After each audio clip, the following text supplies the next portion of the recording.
Death descended upon the imported Italian marble, yet Cassian Valenti's dark eyes never left the terrified plus-sized waitress gripping a spilled tray. Everyone else ran screaming. She just stared back. One evening, Chicago's most ruthless crime lord asked her one impossible question, and her answer shifted the entire criminal underworld. Sweat pooled at the base of Delilah Lawson's neck as she navigated the impossibly narrow pathways of Russo's trattoria on West Taylor Street. She was a fat woman, a fact she never tried to hide, mostly because society never let her forget it. At 300 pounds, Delilah took up space in a world that constantly demanded women shrink themselves. Her hips bumped against the edges of oak tables. Her thick thighs chafed beneath the cheap polyester of her uniform skirt. Her feet throbbed with a dull, incessant ache after long hours on the floor. Yet paradoxically, her size made her completely invisible. People did not look at Delilah. They looked through her.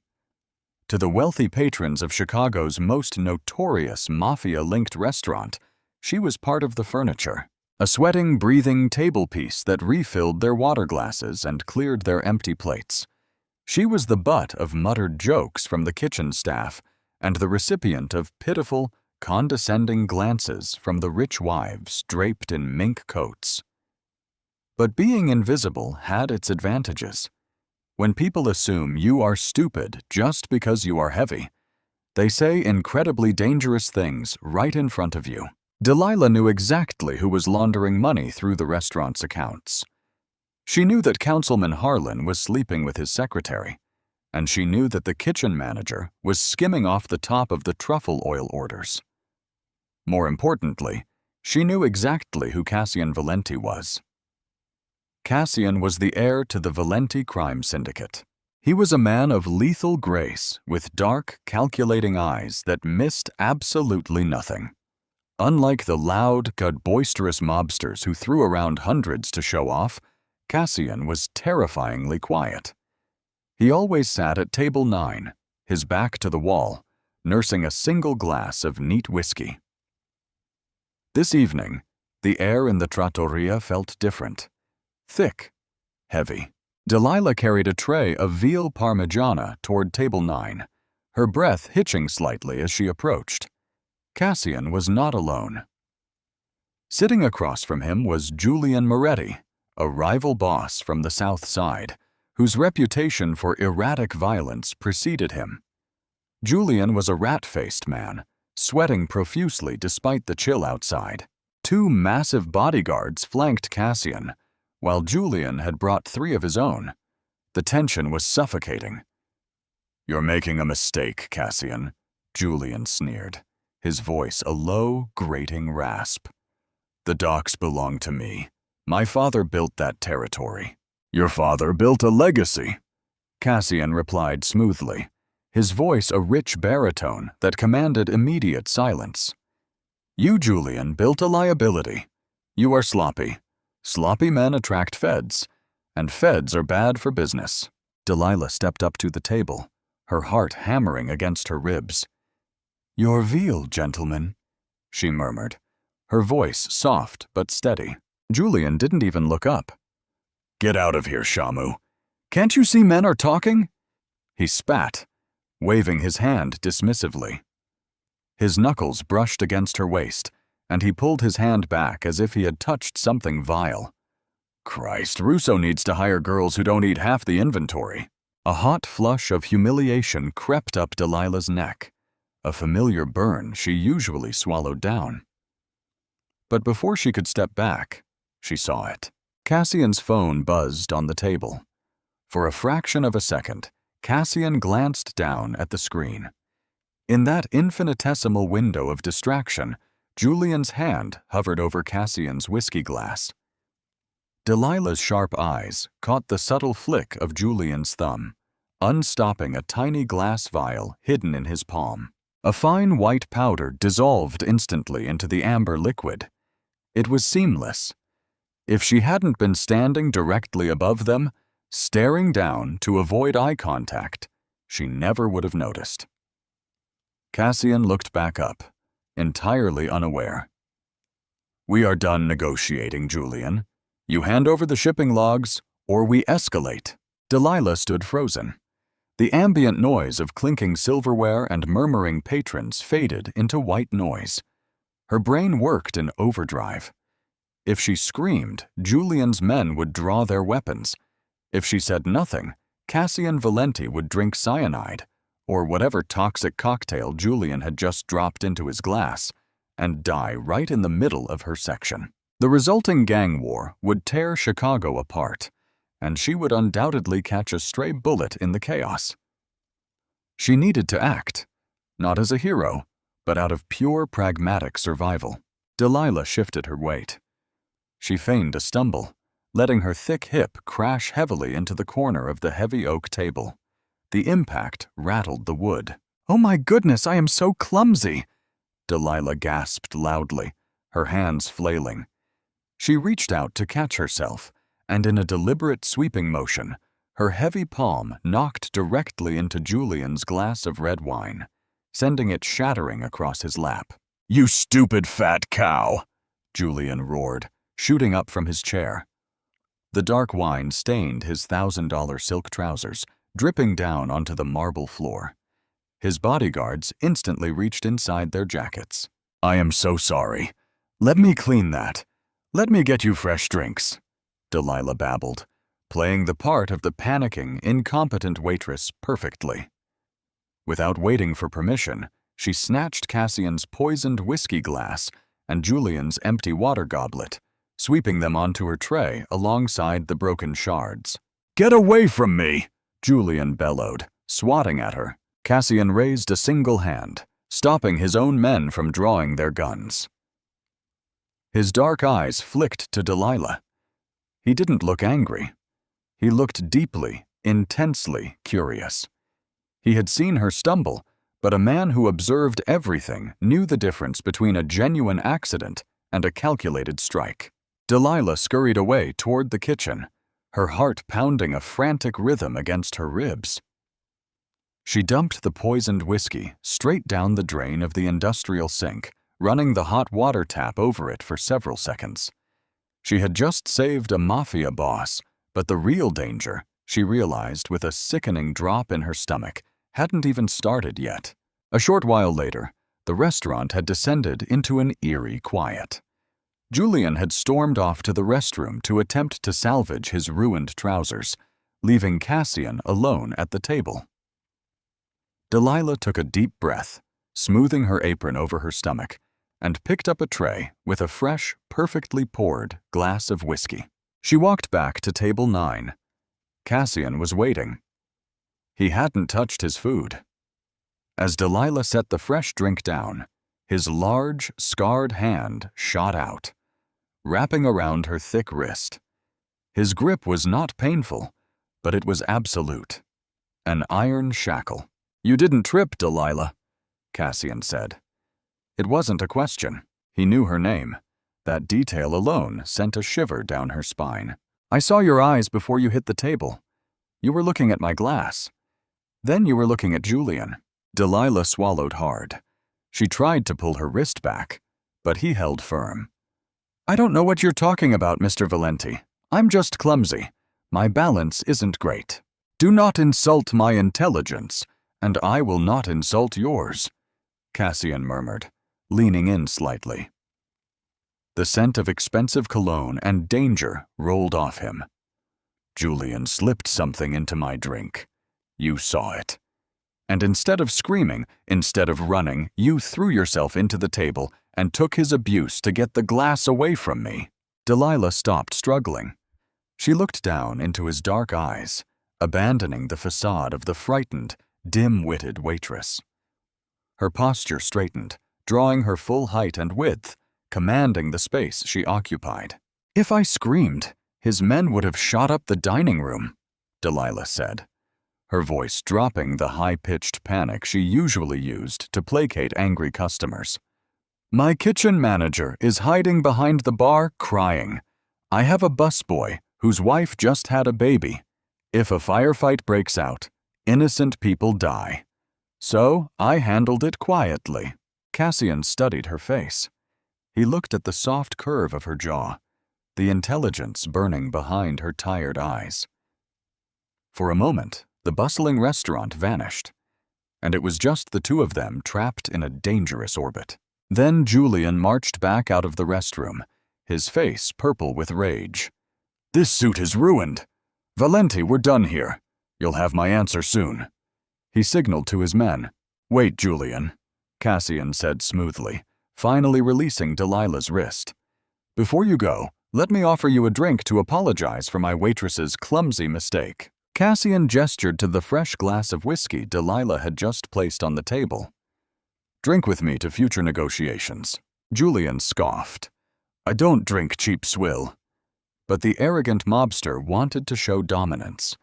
He reached out, grabbed the fresh whiskey glass, and brought it to his lips. "To your downfall, Cassian." He downed the amber liquid in one gulp. Delilah's breath hitched. She watched Julian's throat work. 5 seconds passed. 10. Julian took a step back. A sudden violent tremor racked his body. His eyes widened in absolute terror as his hands clawed at his own throat. He choked, a horrific gurgling sound escaping his lips before collapsing heavily onto the imported Italian marble floor. His body seized violently, blood frothing at the corners of his mouth, and then he lay entirely still. Screams erupted from the remaining tables. Chaos exploded. Julian's bodyguards drew their weapons, but Cassian's men were faster, putting 3 bullets into the ceiling. "Lock the doors," Cassian commanded, his voice slicing through the panic like a blade. "Nobody leaves." Delilah stood frozen, holding her empty tray. She looked at the dead man, then at Cassian. Cassian stood up slowly, stepping over Julian's lifeless body, and walked until he was mere inches from Delilah. He loomed over her, a dark shadow of death and power. He reached into his jacket pocket and pulled out a small empty glass vial, the exact vial Julian had used. "He dropped this under the table when you bumped him," Cassian whispered, showing it to her. "I smelled the bitter almond on the glass you took away." Cyanide. Delilah felt a cold sweat break out across her forehead. "You knew." "Of course I knew," Cassian replied softly. He stepped closer, backing her up against a structural pillar. "Which brings me to my problem, Delilah. You are a waitress, making minimum wage. You are treated like garbage by everyone in this room. You owe me nothing." He reached out his knuckles lightly, tracing the soft, flushed curve of her cheek. It was a gesture so intimate, so terrifying, that Delilah forgot how to breathe. "So, I am going to ask you one question," Cassian continued, his eyes locking onto hers with terrifying intensity. "And your answer will determine whether you walk out of this restaurant alive tonight." The heavy silence stretched between them, drowning out the frantic sobbing of the patrons huddled on the floor. "If a powerful man stands before you," Cassian asked, his voice a lethal velvet whisper, "a man who kills, extorts, and corrupts, and you have the chance to let his enemy murder him right in front of you, washing the city clean of his sins, why do you save the monster?" Delilah looked at the dead body. She looked at the terrified rich patrons hiding under their tables, the same patrons who had called her a cow, who had laughed at her sweating in the kitchen, who had never once seen her as a human being. Then she looked directly into Cassian Valenti's eyes. She didn't blink, because a monster who tips 20% and says "thank you" is better than a saint who spits on my shoes, Cassian, Delilah answered coldly. "The good people in this city look at me and see a fat joke, Mr. Valenti. They see a waste of space. But you never looked at me with pity. You just saw a woman doing her job. You're a monster, sure, but you're a monster with manners. And in my world, loyalty goes to the one who treats me like a human."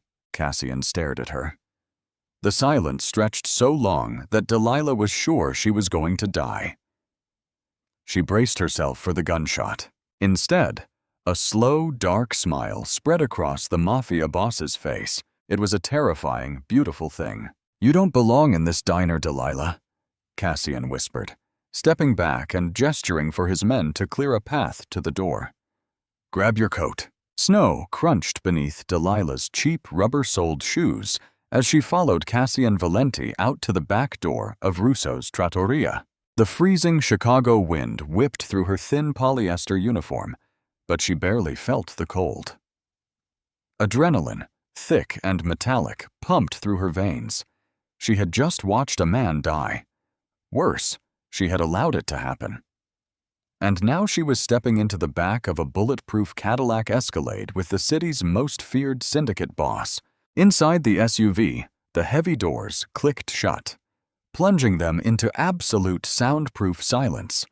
Cassian poured 2 glasses of scotch from a crystal decanter in the center console. He handed one to Delilah. She took it, her hands trembling slightly, but she forced herself to meet his gaze. "You are shaking, Delilah," Cassian noted, his voice a low, soothing rumble in the dim light. "But your eyes are entirely calm. It is a fascinating contradiction." "I am currently sitting next to a man who just orchestrated a murder via my serving tray," Delilah replied, taking a slow-burning sip of the scotch. "I think a little trembling is a perfectly rational physiological response. What do you want with me, Mr. Valenti?" "Cassian," he corrected smoothly. He leaned back against the plush leather, observing her with a predatory stillness. "As for what I want, I require an asset. My syndicate is bleeding. We have a rat. Someone feeding information to the feds and to rival families like the Morettis. I have torn my inner circle apart trying to find the leak, but whoever it is, they are careful. They know how to hide from my men." Delilah scoffed, a bitter sound escaping her lips. "And what does that have to do with a waitress from the West Side? I don't know anything about your criminal empire." "Exactly," Cassian said, a dark smile playing on his lips. "You know nothing of our operations, which means you belong to no faction. But more importantly, Delilah, you possess a superpower that money cannot buy." She raised an eyebrow. "Being aggressively overweight? Being invisible," Cassian countered, leaning forward. His proximity made her breath hitch. He reached out his thumb, gently brushing a stray lock of hair behind her ear. "Society has trained people to look past you, to dismiss you, because you do not fit their narrow, pathetic definition of value. They assume you lack intelligence, perception, and danger. You hear things. You see things. You noticed the sleight of hand tonight that my highly trained bodyguards missed. I want to put you in rooms with my enemies. I want you to be my eyes and ears." Delilah stared at him, stunned. He wasn't dragging her into his bed or locking her in a basement. He was offering her a job, a wildly illegal, insanely dangerous job. "If they catch me spying, they will kill me," she said bluntly. "They will never catch you," Cassian promised, his eyes darkening with possessive intensity. "Because you will be with me, and no one touches what is mine." In the days that followed, Delilah's life transformed into a surreal fever dream. Cassian moved her into his sprawling, fortress-like estate in Lake Forest. She was given a suite larger than her entire apartment building. But the biggest shock was not the wealth. It was the way Cassian treated her. He brought in Lydia Grant, a renowned private tailor from Manhattan, demanding an entirely new wardrobe for Delilah. When Lydia instinctively tried to suggest dark colors and vertical stripes, the universal uniform meant to slim down fat women, Cassian immediately dismissed her suggestions. "She is not hiding," Cassian growled, standing in the doorway of the fitting room as Delilah stood awkwardly in a silk robe. "Dress her in emeralds and deep reds and gold. Emphasize her curves. Make them look at her, and make them realize she is untouchable." Delilah felt a hot flush of emotion. For much of her life, she had been told to shrink, to diet, to cover up, to apologize for the space she occupied. Cassian Valenti was demanding that she expand. He looked at her thick thighs, her soft stomach, and her full hips with a hunger that made her entirely weak in the knees. However, not everyone at the estate shared Cassian's fascination. Dante Rossi, Cassian's underboss and oldest friend, despised her. Dante was a sharp-featured bitter man who wore bespoke suits and carried himself with a terrifying arrogance. "She is a liability, Cassian," Dante snapped one evening in the study, unaware that Delilah was sitting in the adjoining library, entirely obscured by a massive leather armchair. "You are bringing a fat civilian into family business. The other captains are laughing at you. They think you've lost your edge keeping a charity case as a pet. Let them laugh." Cassian's voice was icy, carrying the promise of violence. "And Dante, if you ever speak of Delilah with that tone again, I will personally remove your tongue. Do we understand each other?" Silence stretched out before Dante muttered a stiff, "Yes, boss." Delilah clutched the book in her lap, her heart pounding. Dante was angry, and angry men were sloppy men. She decided right then that Dante Rossi was the first person she was going to watch. The annual charity gala at the Drake Hotel was the one evening a year where Chicago's political elite and its criminal underworld openly rubbed shoulders. Mayors drank champagne with extortionists. Judges laughed with money launderers. Delilah stepped out of the Escalade, and the flashing lights of paparazzi momentarily blinded her. She wore a custom deep ruby red velvet gown that hugged her heavy breasts and flared beautifully over her wide hips. Diamonds cascaded down her collarbone. She looked like royalty, a stark contrast to the identical surgically enhanced, painfully thin wives of the other mobsters. Cassian offered his arm. He looked lethal in a jet black tuxedo, but his eyes softened as they raked over her. "You look magnificent," he murmured, pulling her close. "Are you ready?" "Just point me toward the lions," Delilah replied, her chin held high. Inside the ballroom, the strategy began. Cassian played the terrifying, charismatic leader, drawing a crowd of sycophants and nervous rivals. Delilah played her part perfectly, the quiet, slightly overwhelmed, heavy-set companion who desperately needed to sit down near the potted palms. She found an alcove near the private VIP smoking balcony, slumping into a velvet chair. She let her posture sag, taking on the persona of a tired woman whose feet hurt. A wealthy socialite walked past, rolling her eyes in disgust at Delilah's sprawling form. Perfect. She was completely invisible again. Moments later, the heavy curtains leading to the balcony rustled. Dante Rossi stepped out into the shadows, followed a moment later by Councilman Everett Gallagher, the very man Delilah knew was laundering money through Russo's trattoria, and two large men she recognized instantly. They were Moretti soldiers, the men whose boss had died on the restaurant floor. Delilah froze, her breathing shallow. The balcony door was cracked open just enough for the freezing wind to carry their hushed voices directly to her. "It happens this evening," Dante hissed, his voice trembling with anxious energy. "Cassian is weak. He's distracted by that oversized cow he brought with him. When the gala ends, he takes the private elevator to the underground VIP garage. You make sure the security cameras in Sector 4 are looped."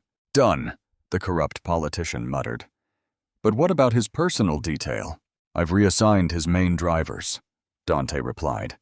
"My men will be waiting in the tunnel. We light up the Escalade, and the Valenti Empire is mine by morning.